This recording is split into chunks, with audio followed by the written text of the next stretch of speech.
Last year, DC announced that they would be publishing an Absolute Green Arrow miniseries, and fans rejoiced. Despite struggling to maintain his own ongoing series, Green Arrow is a popular character, see the Arrowverse TV shows, but DC pulled a devilish trick on us. The Absolute Evil special introduced us to this universe's Oliver Queen, a billionaire who was disgusted by the behaviour of his peers, who decided to put on a costume and arm himself with a bow and arrow to try and set things right. So far, so good, right? Well, midway through the special, which showed the universe's big bads getting together to discuss how to deal with the rise of heroes, Hawkman entered the room carrying Queen's corpse and dumped him on the table for all to see. It was a very striking and memorable moment, but for some, they felt like the rug had been pulled out from underneath them. How could this Green Arrow miniseries continue without Oliver Queen? They asked.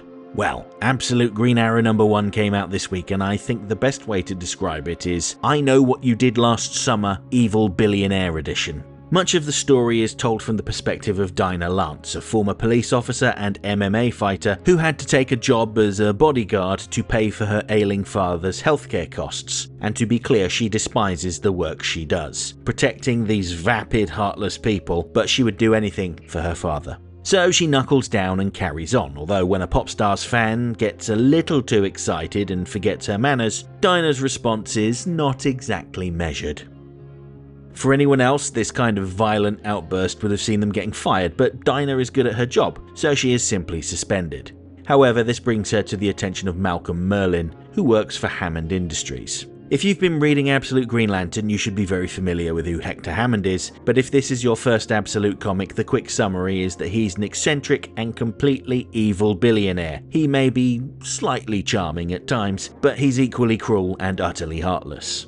He was part of that secretive cabal, this universe's Justice League, who were responsible for Oliver Queen's death, so keep that in mind for later on. Now, Hammond wants to hire Dinah for a special assignment. Someone has begun murdering the unscrupulous billionaires of the world, starting with Jubal Slade. Now, Slade had been Oliver Queen's business partner when they first started their business, developing an app that removed the barriers to trading stock for everyday people. It was supposed to be a way of redistributing wealth and adjusting the balance of power, but like all things in this universe, it soured. While it made Queen and Slade billionaires, Slade was forced out of the company after allegations that he had been sexually abusing minors on his own private island, which is pretty topical.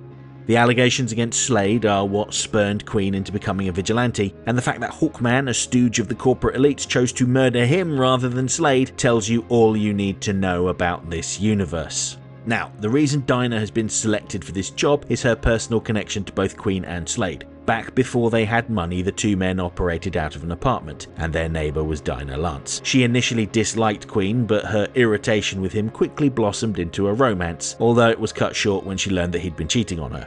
It's interesting to note that while Queen was handsome and charismatic, Slade was an awkward, dumpy little man, the sort of person who, as Queen puts it, goes to parties, stares at women, and then comes home angry when none of them spoke to him.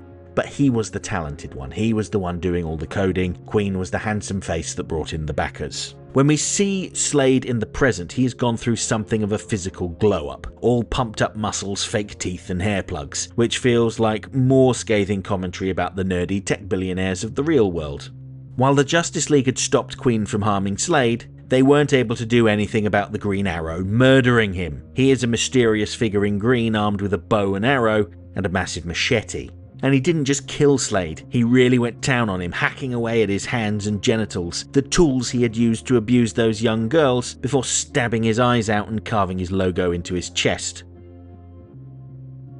In Merlin's investigation, he's identified 3 potential suspects: Roy Harper, Mia Durden, and Tom Holloway. Any Green Arrow fan will likely know the first 2 names. In the mainline universe, they were both Speedy, Green Arrow's sidekick, but Holloway is a more obscure name. He was the criminal The Spider who pretended to be a hero when committing his crimes.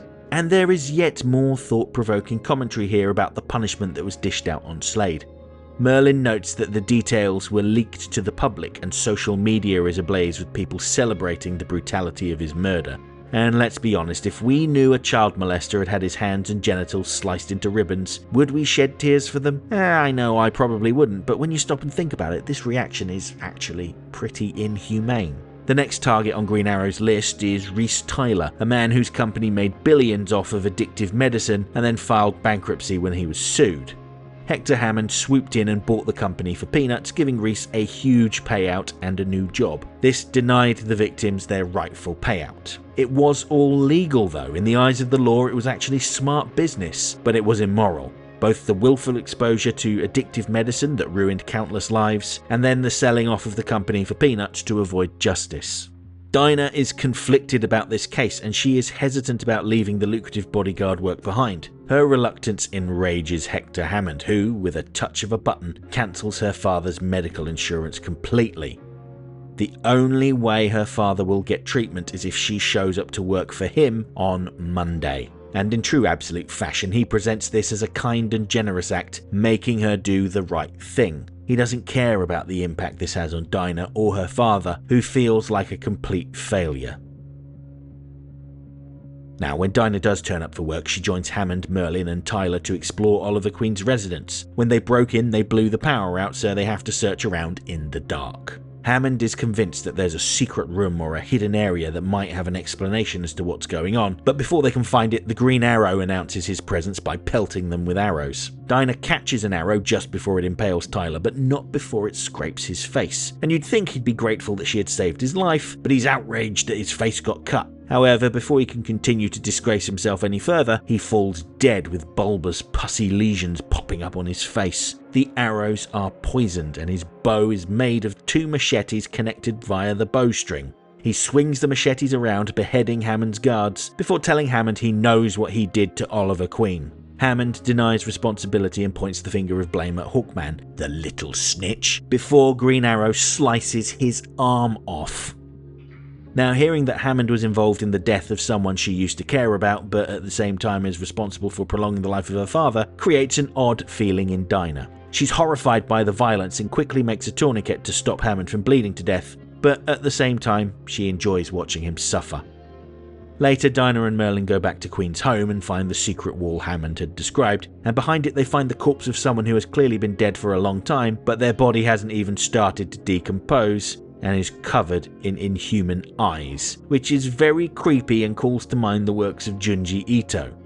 So what the hell's going on here? Well, so far nobody knows, but I'm starting to wonder if perhaps this mysterious corpse behind Oliver Queen's wall might have something to do with where Green Arrow has come from. So all in all, I think this book is off to a great start. What I find really interesting about this book is how it deals with similar topics to Absolute Batman, and this amuses me because of how much Green Arrow was initially a bit of a Batman knockoff, with his own Arrowmobile, Arrow Cave and teen sidekick Speedy. However, where Absolute Batman frames the corrupt elites as literal demons, here they're very human, driven by their urges and desires, which makes the commentary feel a bit more pointed. I also quite like the message about how we, as bystanders, can celebrate awful things happening to these awful people, like Slade and Hammond's mutilation. Is it disturbing, as Dinah notes, or a very human reaction? Maybe a bit of both. How many of you reading this book were glad to see Hammond get some form of punishment after all of the terrible things he's done in Absolute Green Lantern? And speaking of the mutilation, I wonder when this will be reflected in Green Lantern, given that Hammond is the primary villain of that book. Maybe the doctors will have saved his arm, or perhaps he'll have some sort of prosthetic. A black hand, maybe. Either way, this miniseries is off to a solid start, and it manages to bring a new flavour to the Absolute universe. It's a slasher story with a sprinkling of cosmic horror, and I look forward to seeing what comes next. Absolute Green Arrow #1 is available now from all good comic shops.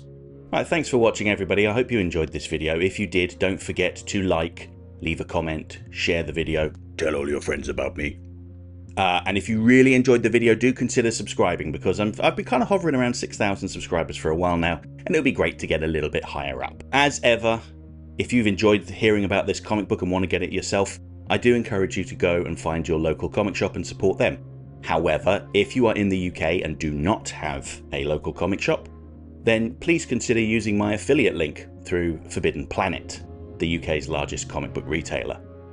If you're the kind of person that dreads the idea of filling your home with comic books and then eventually having to get a storage unit like I have, then you might want to consider picking up your comics digitally through places like Amazon or Neon Ichiban. And before I get to what's coming up next, cheap plug for my channel membership program, the Back Issue Brigade, where I will release one unique video per month exclusively for channel members. It costs $1.99 or whatever that converts to in your local currency, and members get to decide which comic I talk about. Currently there is a poll running to decide between Paul Dini's Dark Knight, a true Batman story, Batman the Long Halloween, the first volume of the Ultimates, and a special video looking at how Batman writers in the 1950s and 60s sometimes lifted ideas from the Black Hawks comics, things like Catman and Mr. Freeze.